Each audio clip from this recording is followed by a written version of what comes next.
Suite à une de mes dernières vidéos sur la coloration, il y a beaucoup d'entre vous qui m'ont dit avoir eu le même problème. J'ai effectivement le cheveu brun, mais j'ai des reflets roux qui apparaissent, on ne sait pas d'où. Alors je me suis dit que ce serait intéressant de vous faire une vidéo un peu plus complète sur cette problématique-là et essayer de voir comment faire pour enlever ce roux. Je m'appelle Virginie et je suis coiffeuse. Le brun, c'est vraiment une très belle couleur, qu'il soit brun, foncé, un peu plus clair, châtain, avec un reflet glacé ou un effet chocolat. Il est vraiment magnifique, intemporel. Les brunes ne comptent pas pour des brunes. Mais sachez que parfois, dans certains cas, et on ne sait pas trop pourquoi, il y a des reflets un peu cuivrés qui peuvent apparaître avec le temps. La couleur se délave, etc. On ne sait pas trop. J'ai donc décidé de voir avec vous 8 astuces qui vont vous aider à régler ce problème bien spécifique. Solution numéro 1, un soin repigmentant. Soin, shampoing, vraiment vous pouvez faire le combo des deux ou alors juste prendre les soins repigmentants. Moi c'est pareil. Ce qu'il faut savoir c'est que les reflets roux apparaissent souvent car les pigments froids, donc les pigments un peu cendrés, s'estompent plus vite que les pigments chauds. Un shampoing repigmentant bleu ou vert, par exemple on a ceux de chez Fanola, le No Orange ou chez Redken il y a aussi le Extend Brown Light, vont neutraliser tous ces effets indésirables. Évidemment ça c'est peut-être pas à faire tous les jours, ça va vraiment dépendre de votre fréquence de lavage. Si sur une semaine vous les lavez une fois, faites le soin repigmentant à chaque fois. Si par contre vous les lavez plusieurs fois, vous n'êtes pas obligé de le faire tout le temps. Imaginons sur une semaine vous les lavez 3 fois. Désolée c'est mes chats. Vous pouvez le faire alors à ce moment-là peut-être 2 fois sur 3, dépendamment de comment il se délave au shampoing. D'ailleurs en parlant de shampoing, ça ce sera mon astuce numéro 2. En plus de ces soins et de ces shampoings repigmentants, il est très important d'avoir des produits professionnels pour votre lavage. Ça c'est non négociable, surtout si vous avez un problème de reflet. Parce qu'il faut savoir que les shampoings de grande surface, c'est pas mes best friends, ok, je les tolère parfois, mais pas dans ce cas-là. Un shampoing spécial pour la couleur, il va aider à maintenir les pigments dans la fibre capillaire. Et c'est pourquoi c'est très important de se diriger plutôt sur ces shampoings et après-shampoings professionnels. En fait, un shampoing de grande surface, il est trop agressif. Il va ouvrir trop vos écailles et qui dit ouvrir les écailles, dit à la couleur qu'elle peut se barrer. Préférez des soins doux, sans sulfate, professionnels. Vous m'en direz des nouvelles. D'ailleurs, moi je vous conseille de partir sur par exemple le Vitaminocolor de chez L'Oréal, que j'adore. En plus, ils sont très bons.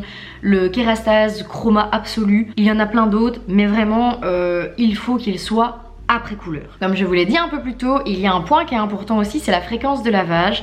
Et si vous êtes quelqu'un qui avait tendance à vous les laver tous les jours de la semaine, s'il vous plaît, essayez d'espacer les shampoings. Vraiment, vous allez voir une grande différence sur votre couleur de cheveux. Je sais que c'est difficile, donc peut-être si vous les lavez tous les jours, commencez par 4 fois par semaine, 3 fois... L'idéal ce serait 2 fois semaine. Celle qui arrive à faire comme moi 1 fois semaine, c'est parfait. Mais vraiment il faut espacer vos shampoings. N'hésitez pas à mettre du shampoing sec entre 2 shampoings. Si ça peut vous permettre de tenir un jour en plus, voire une soirée en plus, c'est toujours ça de prix. Les shampoings secs, j'avais fait une vidéo dessus, je vous la mettrai en barre d'infos. Il y a une certaine façon de les appliquer également. Il ne faut pas que ce soit trop près, il ne faut pas que ce soit un shampoing sec. Imaginons vous êtes brune, c'est un shampoing sec pour blonde ou inversement. Il ne faut pas vous retrouver avec des taches dans les cheveux. Enfin vraiment, il y a tout un truc sur le shampoing sec. N'hésitez pas à aller voir ma vidéo que je vous mettrai en barre d'infos. Mais espacez le lavage, trouvez des petites techniques, ça va vraiment vous aider pour la couleur. Ça c'est une astuce qui est très connue, mais je vous la dis quand même parce qu'elle est connue mais peu utilisée. Je le sais, même moi je ne le fais pas. Booster a décidé de venir énormément ces temps-ci. Je pense qu'il est en chaleur. Mais en plus il est stérilisé, donc faut vraiment vous dire... oui, ça c'est mon ordinateur. Le rinçage à l'eau tiède, voire à l'eau froide est très important. L'eau chaude va encore une fois ouvrir les écailles et donc le pigment va partir plus vite. L'eau froide vous fait l'effet inverse, il resserre les écailles du cheveu et donc ça va permettre d'éviter à la couleur de se dégorger. 5e astuce, protégez vos cheveux de la chaleur. Les fers à lisser, les boucleurs, je le dis, je le redirai encore et toujours, le spray protecteur c'est mon meilleur ami, mais également la chaleur du soleil. On y pense un peu moins, mais les rayons UV ça peut faire vraiment une catastrophe sur un cheveu coloré. Je vous avais parlé des soins repigmentants, je vais vous parler maintenant des coulages. C'est très important, si vous avez vraiment un cheveu poreux qui a tendance à dégorger, n'hésitez pas à aller faire un petit coulage de temps en temps. Le coulage c'est vraiment moins cher, ça prend pas longtemps vous venez, on vous fait un shampoing, on vous l'applique. Dépendamment des marques, ça dure 15-20 minutes. Et après, vous avez votre brushing, vous n'êtes même pas obligé de faire une coupe. Enfin, je veux dire vraiment, c'est pas quelque chose qui va vous prendre du temps. Mais une fois par mois, si vous avez un cheveu qui a tendance vraiment à dégorger, à chauffer, à partir dans les cuivrés, un coulage froid par mois, c'est pas du luxe. L'astuce numéro 7, évitez si possible l'eau du robinet. C'est facile dit comme ça, mais vraiment un filtre anti-calcaire, ça pourrait vraiment sauver vos cheveux. C'est bête, mais en fait le calcaire ou l'eau chlorée des piscines par exemple ont vraiment une tendance à oxyder votre cheveu et à le délaver à une vitesse VV'. Si vous avez un adoucisseur d'eau, c'est parfait. Mais si pas, il existe des filtres que vous pouvez clipser à vos douches qui vous permettent de filtrer un peu le calcaire de vos eaux. 8e et dernière astuce, on n'y pense pas souvent, mais les huiles, attention les huiles. Oui, les huiles c'est chouette parce que justement elles vont protéger la cuticule du cheveu, elles vont le gainer et donc on se dit bah si ça gaine, forcément la couleur peut pas se dégorger, ça va sortir.